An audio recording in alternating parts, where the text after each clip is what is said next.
Beneath the crumbling ruins of an ancient Egyptian temple, a group of explorers uncovered a hidden chamber. The air was thick with the weight of centuries, the oppressive silence broken only by the sound of their footsteps echoing off the stone walls. At the heart of the room, under the glow of a solitary beam of moonlight that pierced through a crack in the ceiling, stood a towering skeletal structure. Suspended in its frame was a muscular figure, its body carved from stone, bound by chains to the triangular frame.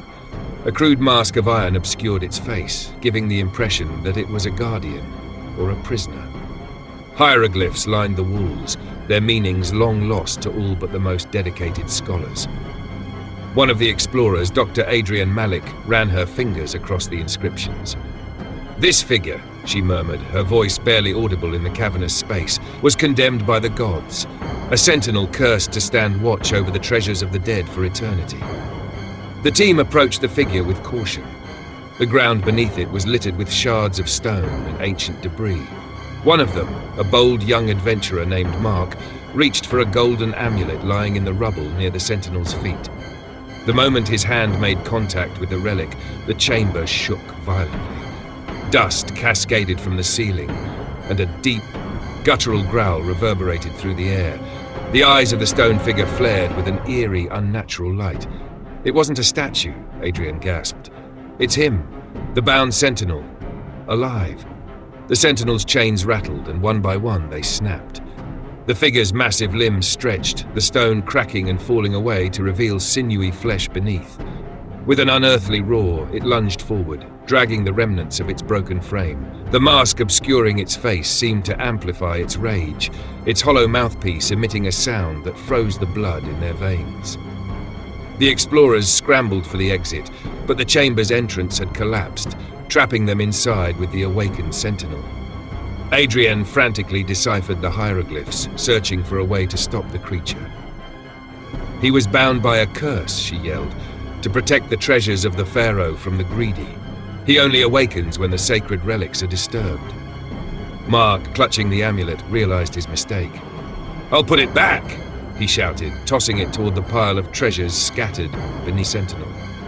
But the creature was relentless, its movements fueled by centuries of fury. It struck the ground with such force that the floor cracked, revealing a chasm below filled with jagged spikes and shadows that seemed to writhe with malevolent intent. Desperate, Adrian shouted an incantation inscribed on the wall. The sentinel paused, its form shuddering as the words resonated through the chamber. The light in its eyes flickered and it seemed to hesitate. But the spell required a sacrifice. To seal the curse, a life must be given willingly, Adrian whispered, tears streaming down her face. Before anyone could react, Adrian stepped forward. "Go," she told the others. "Tell the world what we've found." The sentinel roared once more, its chains reappearing as it reached for Adrian. The others watched in horror as she was bound in its place, her body encased in stone.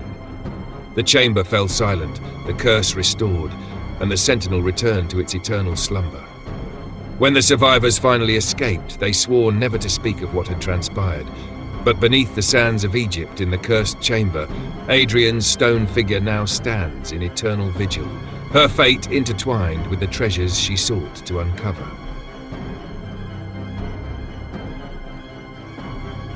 The cursed arena of Silvanus. Deep in the Roman province of Hispania, hidden within a forest sacred to the god Silvanus, lay an abandoned gladiatorial arena. Legends spoke of the place as cursed, a ground where blood was spilled not for glory, but for a god's wrath.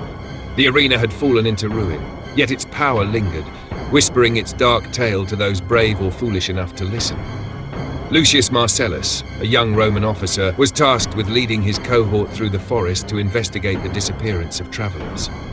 As night fell, they stumbled upon the arena, its crumbling stone walls glowing faintly under the moonlight. Inside, Lucius and his men found something chilling. Two figures hanging from ropes in the center of the arena. One man stood on a raised stone pedestal, muscles straining as he held onto the ropes that bound his wrists, his face twisted in defiance. The other man hung limp, his head bowed in deathly silence, his feet barely brushing the ground. "This place reeks of the gods," muttered Decimus, Lucius's closest companion. "We should leave before they notice us." But Lucius, always skeptical of such superstitions, stepped closer.